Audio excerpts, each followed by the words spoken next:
여러분 안녕하십니까? 오늘은 날씨가 조금 좀 우중충합니다. 뭐 남쪽 지방에는 비가 내린다고 하고 여기 서울 경기 지방은 아직 비는 안 내리는데 그냥 낮에부터 그냥 우중충한 날씨가 계속됐습니다. 이런 속에서 제가 오늘 무슨 생각을 했냐면 지금 이 시간에 에, 정신적 육체적으로 불편해서 어떠한 병원에 이렇게 움직이지 못하고 이런 생활을 하고 있다면 얼마나 불편할까 그런 생각을 해봤습니다. 그래서 권력, 명예 이런 것보다는 그냥 건강을 지키는 것이 더 멋있다 이렇게 생각을 해봤습니다. 왜냐하면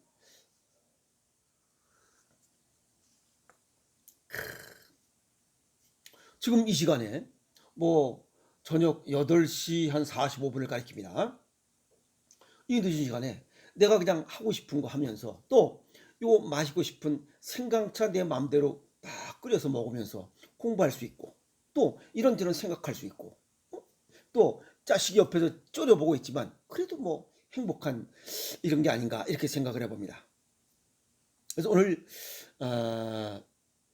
동의보감을 한번 두적두적 해봤습니다. 거기에 보니까 식약요법이라는 이야기가 나옵니다. 이 식약요법이 무엇냐? 요거 괜찮은 내용이다. 그래서 요걸 한번 말씀을 드려볼까 합니다. 식약요법, 올바른 식사와 약의 성질을 알면 병을 물리칠 수 있다라고 이렇게 해설을 할 수가 있습니다. 우리 그 아파트 입구에도 보면 건물에 이 건물에 보면 그냥 의원 무슨 과 무슨 과에서 한 14개가 붙어 있어요. 그만큼 아픈 사람이 많다는 거예요. 건물에. 옛날엔 미용실이 많았다는데 지금 미용실보다 그 의원 수가 훨씬 많아요. 그만큼 아픈 사람이 많다는 거예요. 그 현대의학의 그 전문이라고 해서 무슨 과 무슨 과 이렇게 돼 있지만 그건 현대의학만 있는 게 아니에요. 옛날부터 종기를 치료하는 의사, 그 다음에 침을 놓는 의사, 그 다음에 약을 처방하는 의사, 그 다음에 음식을 처방하는 의사가 있었어요. 그런 제도가 있었어요. 그리고 우리나라 고려시대에도 상약국, 그 다음에 상식국이라고 해서 그 상식국 이러한 제도하에 음식을 처방하는 이러한 또 의사 제도가 있었다는 거예요. 그러고 보면 우리나라도 굉장히 발달된 나라예요. 이 건강에 관련된 이런 굉장히 그 수준 높은 나라라는 걸 볼 수 있어요. 이 식이라는 것은 뭐냐면 올바른 식사에 의해서 병을 예방하고 치료한다는 원칙을 예나 지금이나 다름없이 기준을 갖고 있는 이런 제도예요. 식의사 아시겠어요? 의사, 음식을 처방하는 의사, 아주 굉장히 멋있는 얘기 아닌가요? 여기서 올바른 식사가 뭐냐 이게? 올바른 식사는 체질과 건강 정도에 맞게 먹는 식사를 얘기해요. 그냥 마구제비로 먹는 게 아닙니다. 아시겠어요? 그런데 수십 년 동안 과학적이고 화학의약품들의 발전이 그냥 기하급수적으로 발전했어요. 이 의약품 발전하는 만큼 의학이 발전하는 만큼 질병도 아시겠어요? 질병도 발전하고 또 환자도 증가하고 있다는 거예요. 그게 문제예요. 그러면 약이 발달했으면 환자가 줄어야 되는 게 아니야. 일반 상식적으로. 그래 안 그래요?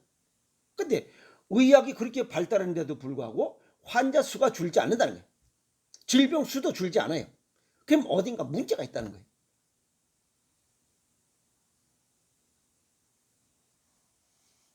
여기에 중점을 둔 게 식약요법. 옛날에 몇백 년 전에 이런 얘기를 했다는 게 대단히 아주 지혜로워요. 대단히.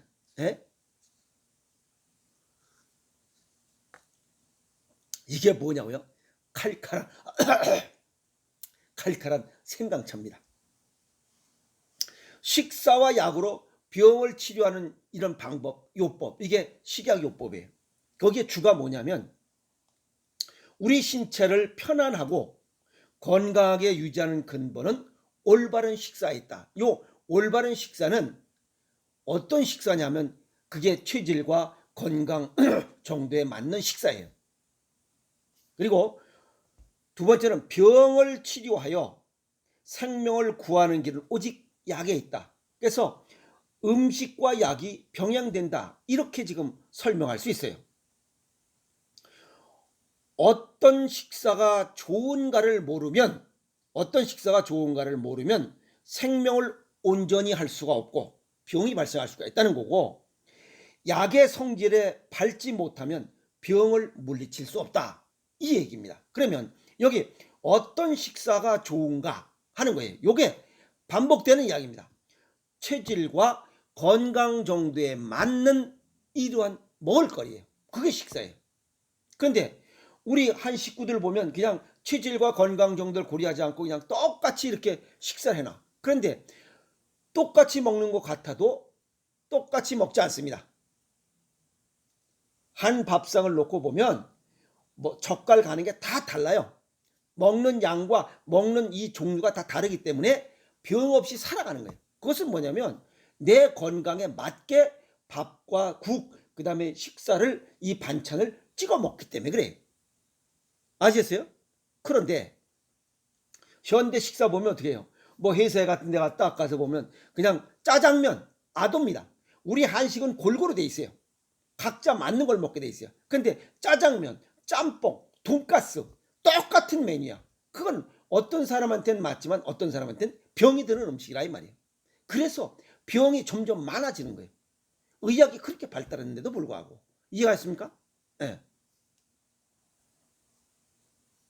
그리고 음식물은 신체에 해로운 것을 없애고 오장을 편안하게 해주며, 이건 오장육부에 맞게 체질과 건강 정도에 맞게 먹는 음식을 얘기해요.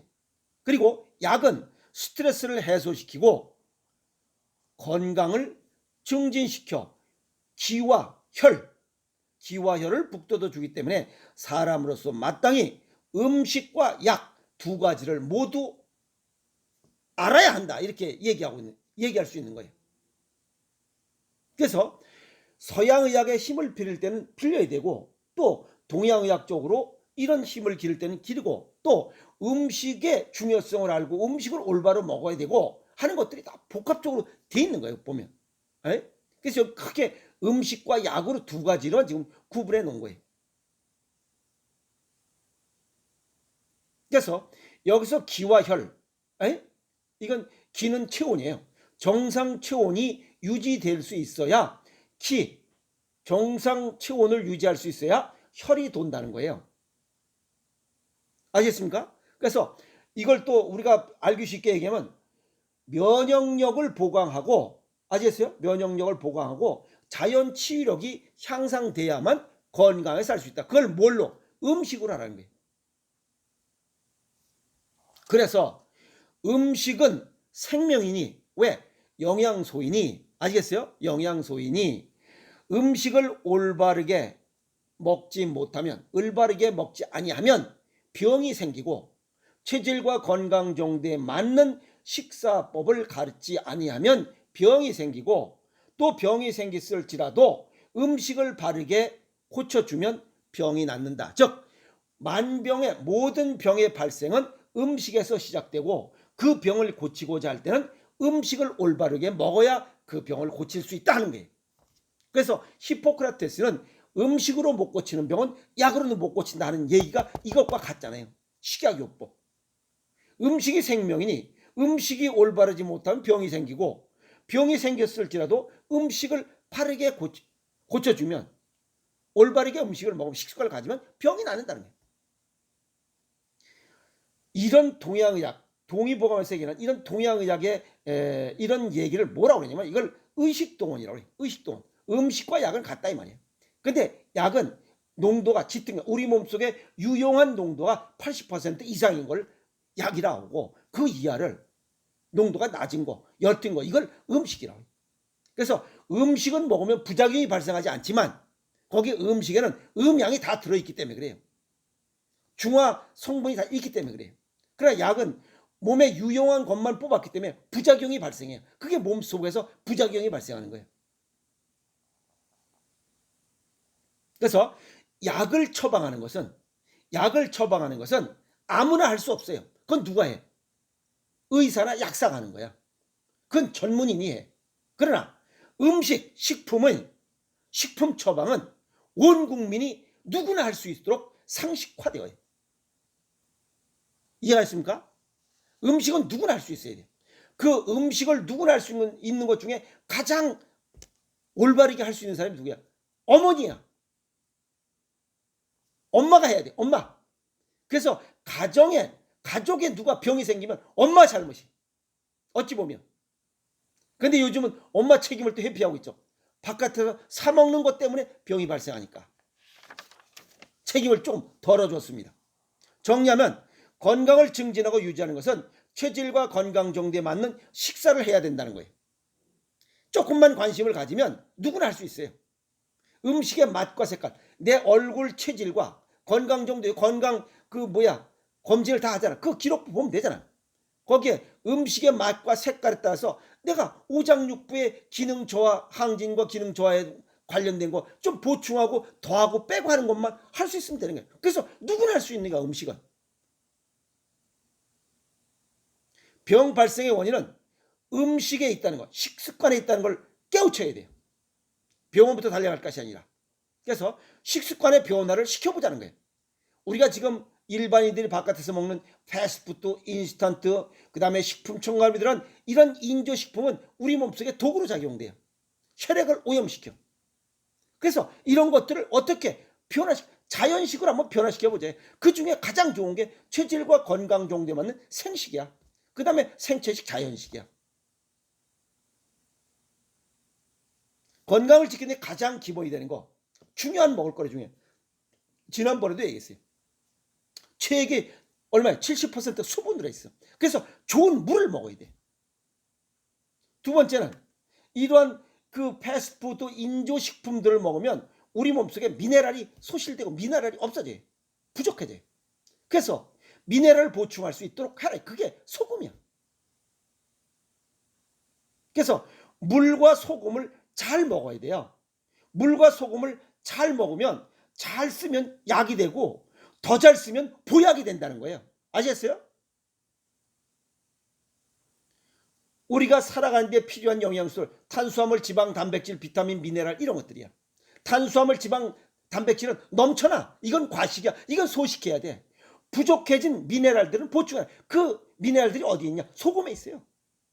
천일염과 죽염 속에 있어. 그래서 그걸 먹으려는 거야. 그래서 물과 소금을 잘 먹어. 소금 먹고 물 먹고 해서 몸속에 부족한 걸 맑은 물과 이건 혈액에 올려야. 그 다음에 미네랄 부족한 거 병 발생을 예방하는 이런 좋은 음식이 미네랄이야. 그래서 물과 소금을 좋은 물과 좋은 소금, 양질의 소금을 먹으라 이게. 그리고 체질과 건강 정도에 맞게 생식하라 이게. 그러면 병 발생하지 않잖아요. 그래서 잘 쓰면 물과 소금, 잘 쓰면 약이고 더 잘 쓰면 보약이다. 이렇게 얘기할 수 있는 거예요. 건강한 사람은 건강을 몰라요. 저는 직업이니까 그래요. 일반 사람은 건강 얘기하면 몰라요. 그러나 병자만이 건강을 안다고 그랬어요. 건강을 잃고 나서 건강의 소중함을 안다는 것은 이미 늦다는 거예요. 어리석다는 거예요. 아셨습니까? 좋은 물과 소금을 양질의 소금, 천일염과 죽염으로 만든 간장, 된장, 고추장, 장아찌, 절임 음식 이런 음식이 보약이에요. 잘 쓰고 있기 때문에. 어떻게 잘 써? 체질과 건강 정도에 맞게 쓰고 있잖아요. 그렇게 식습관을 개선하다 보면 멋있고 화려한 인생이 여러분 곁을 다가옵니다.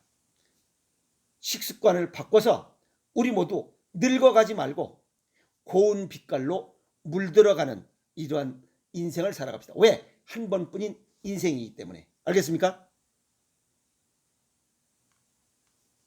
오늘 식약요법에 관한 이야기를 했습니다. 올바른 식사와 약의 성질을 알면 모든 병을 고칠 수 있다 하는 내용을 정리했습니다.